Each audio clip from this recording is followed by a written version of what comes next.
everyone. Thank you for tuning into this video. So yes, the Devils fall to the Pittsburgh Penguins by the score of 3-1 at home in the reverse retro jerseys.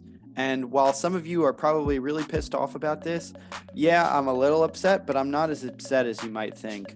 I think there was enough positives here to look at this game and be like, all right, maybe it wasn't a complete loss. There were a couple of bright spots in this game. But I mean, for the most part, the effort kind of wasn't there. But like I said, there were bright spots in this game. And so let's get into it. Speaking of bright spots, the Devils' only goal came in the first period. And I have to admit, that's all because of Sami Vatanen. There was a 2-on-1 going in against the Devils, and Crosby had the puck. Vatanen made a play to cut off the cutting player to the net, cut it off, get the puck up to Hughes, and then that starts the breakout into the other zone, gets it to Bratt, makes a nice pass back to Vatanen, one-times it, and Palmieri cleans up the trash in front for a 1-0 lead. That was just a beautiful goal all around from the defensive zone back into the offensive zone. Definitely deserved that one, and I'm glad Palmieri was there in front cleaning it up. The Devils had a slow start to the first period, but eventually was able to pick it back up and go into the first period with a 1-0 lead. And then the second period is where it gets really sloppy. The Penguins score 2 goals back-to-back right within a minute, 2 minutes of each other, and the Penguins take the lead like that. On the first Pens goal, the Devils were sloppy in the D zone, getting bailed out constantly by Wedgwood, and then it just happened to the puck slide under Wedgwood's pads, couldn't bail him out there, and now this game is tied. And then on the second Pens goal, they were on the kill. Miles Wood took a dumb high sticking penalty, which there were actually like a lot of high sticking penalties in this game. They were on the kill, a couple of guys battling for the puck down low. It squirts up to Rust on the half boards, and he just cuts to the net, makes a good move, goes backhand top blocker side on Wedgwood, and you got to give him credit. That's just a nice goal. But a trend on both of these goals is the Devils had the puck possession, but just couldn't get it out of the zone. They were having trouble of moving the puck around in their own zone, even retrieving it. The board battles just weren't there on those 2 goals and really throughout this game. And right there, it just costed them, and then they gave up the lead. And the third goal comes in the third period, and honestly, it might be the most infuriating out of all of them. So the Devils have a defensive zone draw. They win it. Zacha wins it, gets it to Severson, who's on his right side. Severson gets it to PK, who tries to flip it up the boards for Miles Wood, who is streaming down the ice.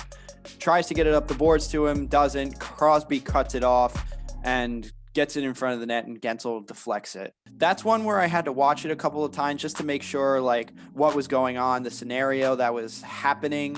And at first when I watched the goal, I was like, I didn't see Miles Wood there. So I thought it was a little more infuriating than I thought. But I mean, PK just can't be doing that. Keep possession of the puck in your own zone. You won the defensive draw. Get it back to Sharon Govich, who is on the other side around the boards, and just get it out that way. And then at some point late in the third period, there was like a review that the Devils may have scored, but I think, to be honest with you, that's not a goal. The referee blew the whistle. Whether it was early or not, they blew the whistle. The puck kind of like trickled in as the whistle was being blown. So, I mean, it's a good call. The Devils weren't going to come back anyway, even if they scored to make it 3-2. So I'm not too overly worked up about that, but I mean, when you're a bad team, you get calls against you a lot. So now on to the game stats. The special teams was not good by any stretch of the imagination. The penalty kill went 1 for 2, and the power play went a whopping 0 for 4, really just doing nothing. And if they could have just gotten a power play goal somewhere, just anywhere, it would have been a different game throughout this, and maybe they could have even snuck out a point, maybe even won it in overtime, or maybe even win it in regulation. But you just can't go 0 for 4 on the power play against the Penguins, who don't have a good power play. Penalty kill, sorry. Something else that's kind of been a problem, it's gotten better lately. They went 43% on faceoffs. You're not going to win many games losing more of the faceoffs. You just have to win the draws. That's so crucial to being a good team. Keeping puck possession is so crucial. Puck possession is the best form of defense. When the other team doesn't have the puck, they can't score. So losing most of the faceoffs will most likely lead you to a loss. And this one I didn't even realize until I actually took a look at the box score, but the Devils had 22 giveaways while the Penguins had 6. Bryce Salvador, if you watch MSG, the broadcast on there, Bryce Salvador talks all the time how the Devils just can't give up the puck so easily, too many giveaways, and it was evident here. And our little advanced stat for you, the Corsi stats, the Team Corsi stats were basically even throughout. 34-33 in favor of Pittsburgh. The shots were relatively even too. I think it was like 29-25. So I really don't have any problem. But the Devils, although the Devils didn't have a lot of opportunities to score, when they did, they were relatively good opportunities. Casey DeSmith just played very well. You got to give him credit. So the last thing I want to end on is a couple of players of note on the Devils that I just kind of want to talk about. The first guy I want to speak of is Nick Merkley. He was called up from the taxi squad this morning right before the game, and he replaced McLeod in the lineup, which I thought was a good idea. I liked the lines going into the game when Amanda Stein tweeted him out during warm-ups or whatever. And I liked that Merkley was there. And quite frankly, he was definitely noticeable, throwing a few hits around. He had a good opportunity on a one-timer, just DeSmith got to it. So I would play him over McLeod tomorrow. He was just generating more offense, and he's a little more physical than McLeod, but I would think being that McLeod is a center and he's a little more valuable that way, we would probably stick with him going forward. But giving Merkley a couple of games here or there, I have no problem with.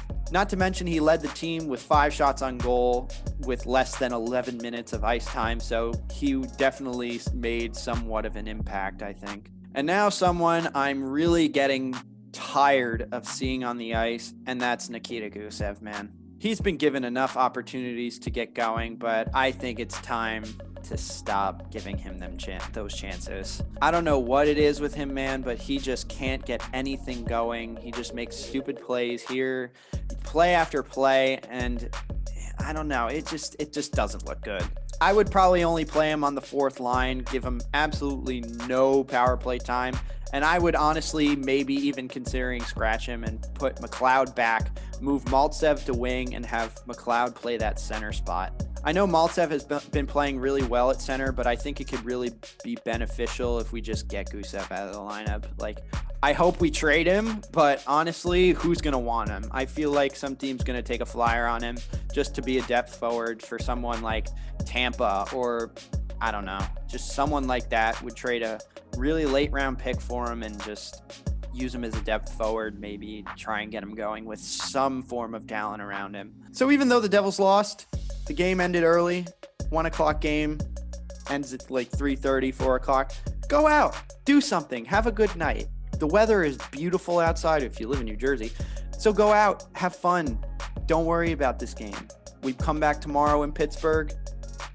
Get it out of your head. So with that said, that will do it for this video. Thank you if you decided to stay the whole time. Not only should you like and subscribe, you should also comment what you thought of the video, what you thought of the game, and other things you want to see going forward. Don't forget to check out the Twitter page at IceNJD, where I tweet out live reactions of any of the games and post updates about what's going on with the team. So with that said, I will see you tomorrow after the Pittsburgh game. Hopefully it's a different result. Just want them to play better. Want them to win, obviously. So let's see if they can get that W. So with that said, let's go Devils. Sean out.